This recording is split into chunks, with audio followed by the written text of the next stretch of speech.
Cine Recap PH. Ang pelikulang ibabahagi ko ngayon ay patungkol sa MMA fighter na hindi sadyang mapatay ang katunggali, na nagpilit sa kanyang iligtas ang naulilang anak mula sa mga bayolenteng gang kriminal.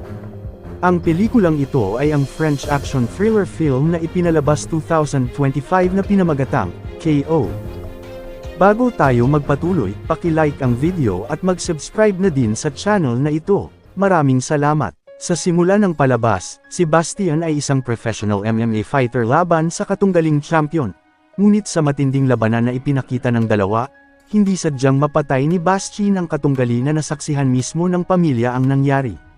Pagkatapos ng kaganapan, bumisita si Bastien sa libingan ng napatay na katunggali. Galit na galit ang pamilya sa kanya lalo na ang anak nito na si Leo nang maulila sa ama at hindi siya mapatawad sa nagawa sa kabila ng hindi ito sadya. 2 taon ang nakalipas, sa isang bayan sa Marseille may isang gang na kilala sa tawag na Manchor ang naghahari sa syudad.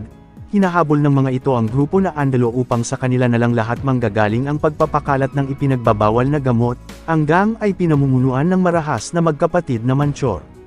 Ilang araw ang nagdaan dumating ang pulisya sa lugar matapos mabalitaan ang nangyari. Ang police officer na si Captain Kenza ang nangunguna sa investigasyon na matagal nang hinahabol ang gang kasama ang partner na si Sarkisian.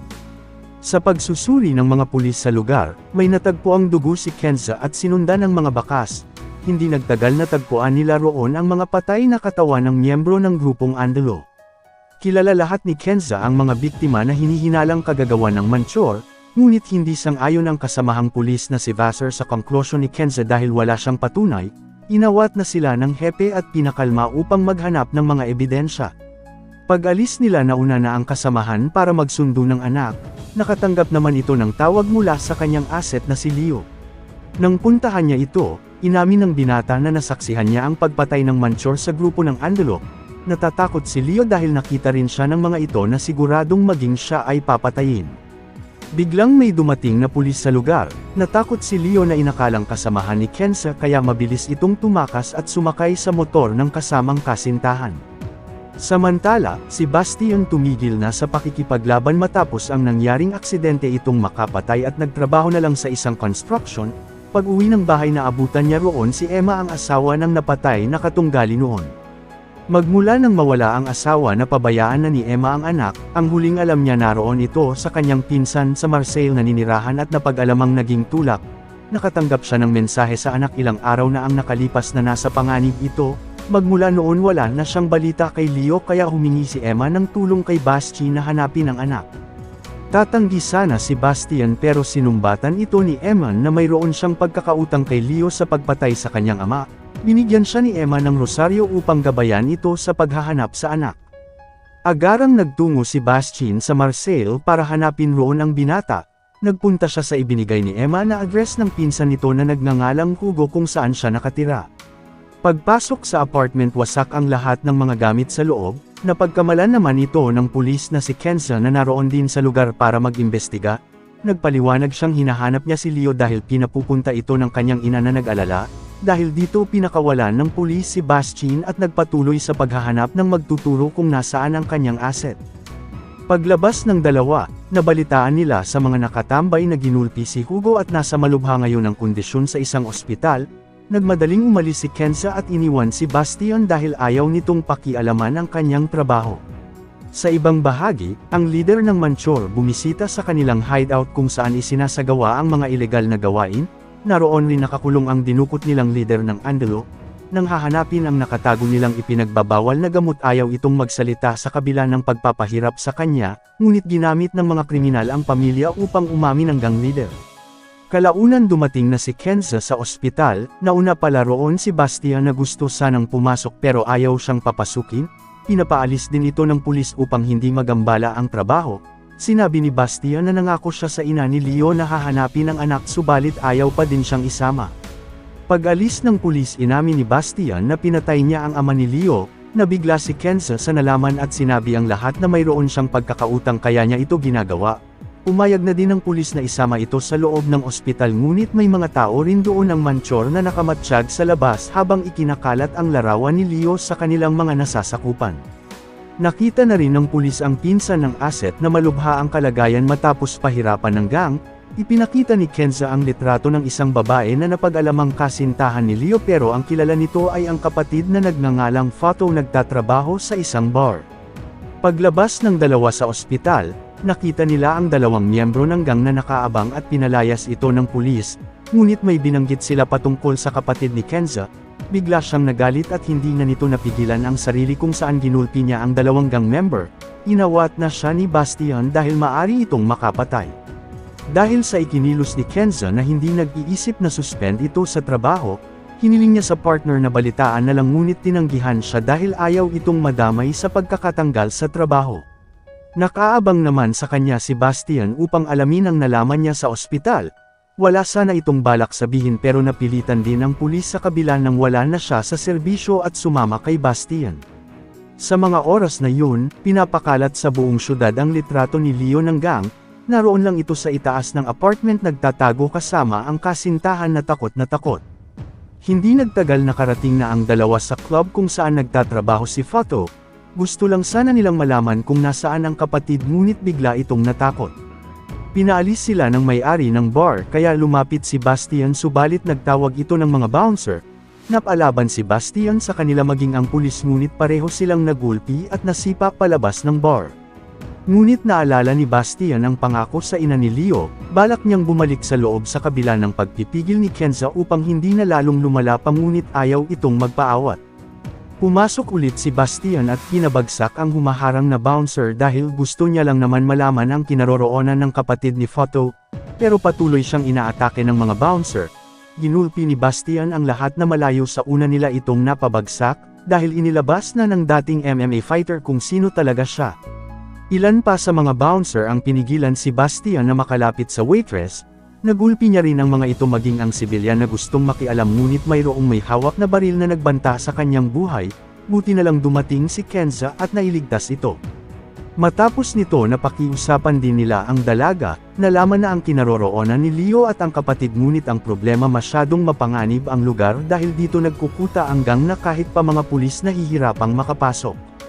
Pinagliban muna nila ang pagpunta kay Leo dahil mas mapanganib sa gabi, dinala na muna ng pulis si Bastian sa kanyang tinutuluyan upang magamot ang sugat, at napag-alaman na may malalim na puot si Kenza sa gang kaya hindi nito napigilan ang sarili. Alam nila ng kapatid ang mga masasamang gawain ng Manchor, dating guro sa kalsada ang kanyang kapatid noon na ikinagalit ng gang, kung saan wala itong awang pinahirapan ng Manchor at pinatay. Samantala, ang pangkat na Andalo nakipagkita sa Manchor dahil hawak ng gang ang kanilang boss. Nakipagsundo ang magkapatid na mula ngayon hindi na nila guguluhin ang grupo, sa isang kondisyon na sa kanila na lahat manggagaling ang mga ipinagbabawal na gamot na kanilang ibinebenta. Nang ayaw pumayag ng tumatayong namumuno sa ngayon inilabas ng Manchor ang bihag nilang leader. Pinahirapan ito sa kanilang harapan at pinatay upang makipagsundo. Sa presinto nakita sa CCTV ang ginawang panggugulo ni Bastian at Kenza sa bar matapos magsumbong ang may-ari, lumabas ang partner ng pulis na may tinawagan habang kasalukuyan namang nagpunta ang dalawa sa apartment na pinagtatagwan ni Leo. Dumating rin sa presinto si Photo upang makausap ang mga pulis, natagpuan na ni Kenza ang unit ng mga ito at kumpirmadong naroon nga ang kanyang asset pero nagulat si Leo nang makita roon ang taong pumatay sa ama. Nagmadali ang hepe ng mapag-alaman na nagpunta si Kenza sa mapanganib na lugar. Tinipon niya ang lahat ng kapulisan upang sumugod roon habang nagmamasid sa kanila ang partner ni Kenza kung saan nalaman ng Manchor ang kinaroroonan ni Leo. Ayaw namang pumayag ng binata na sumama kay Bastian dahil hindi niya ito mapapatawad sa pagpatay sa ama. Kinumbinsi na siya ni Kenza na alang-alang na lang sa kasintahan kaya napilitan na din ito. Paglabas nila ng lugar may mga nakamotor ang dumating. Kumanap sila ng ibang daan ngunit nasundan pa din ang mga ito. Pinauna na sila ni Bastian at hinarap ang gang na nagawa nitong napabagsak subalit may dumating na mas marami. Tumakbo na siya dahil hindi niya ito kakayanin kung saan napalibutan din pala ang buong gusali, buti na lang dumating ang mga pulis sa lugar dahilan nang nakaligtas sila at isinama sa presinto.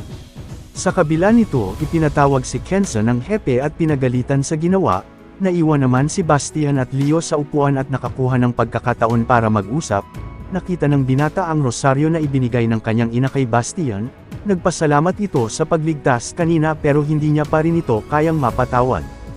Naiintindihan siya ni Bastian dahil may pagkakatulad silang dalawa, lumaki rin siyang walang ama kaya napariwala rin ito noon na puro galit ang nasa puso, pero may tamang tao na nagligtas sa kanya para bumalik sa kung ano na siya ngayon. Habang unti-unti nang gumagaan ang loob ni Leo kay Bastian, lumapit naman sa kanila ang hepe para kunan ito ng pahayag sa nasaksihang pagpatay. Ngunit may nagtip sa Manchor na nasa istasyon ng pulisya ang saksi at nagbanta sa kontak pag hindi gumawa ng paraan upang hindi makapagsalita. Habang kinukuhanan ito ng pahayag may nangyayaring kakaiba sa istasyon, may mga kalat-kalat na krimen sa syudad upang respondihan ng mga pulis at iwanan ang presinto. Ang totoo nagtatrabaho si Leo sa Andalo bilang isang police asset ni Kenza, may narinig siyang malaking deal ng grupo pero dahil sa baguhan hindi ito isinama. Palihim siyang sumunod alang-alang sa pagtatrabaho sa pulis at nasaksihan niya na lang na bihag na ng Manchor ang grupo ng Andalo matapos silang traidorin ng kanilang kontak. Ngunit nakita ito ng gang at agarang tumakas, ito rin ang dahilan kung bakit siya umalis nang may dumating na pulis dahil ang alam niya isang pulis ang kontak ng Manchor.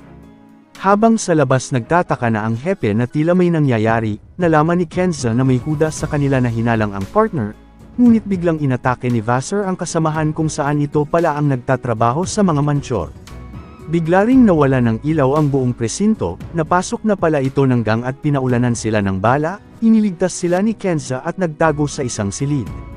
Nang dumaan ang mga ito sa emergency exit, naroon pala ang leader ng grupo kung saan napatay ang hepe. Naalala ni Kenza ang bangungot ng nakaraan buti na lang napakalma ito ni Bastian at nagtago ulit sa ibang silid na may daan sa likod. Sinubukan nilang tumakas ngunit nakita sila ng gang na agad napigilan ni Kenza. Subalit nakasunod ang Manchor Brothers, iniligtas ni Bastian si Leo kung saan tinamaan ito ng bala, gumawa siya ng paraan para makalapit sa magkapatid ngunit napabagsak siya sa isang suntok. Nang mahanap si Leo at balak patayin iniligtas ito ng pulis, napalaban siya sa gang leader pero nabugbog ito habang nakaharap naman ni Bastian ang kapatid na mayroong kalakasan sa pakikipaglaban. Sa kabila nito nakahanap ng pagkakataon ang dating MMA fighter, nanganganib na din si Kenza buti na lang nakagawa ito ng paraan at napatay ng dalawa ang leader ng gang.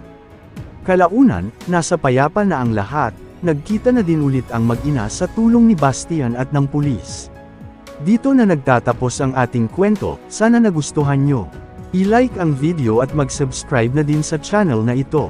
Maraming salamat sa panunood, hanggang sa muli. Paalam!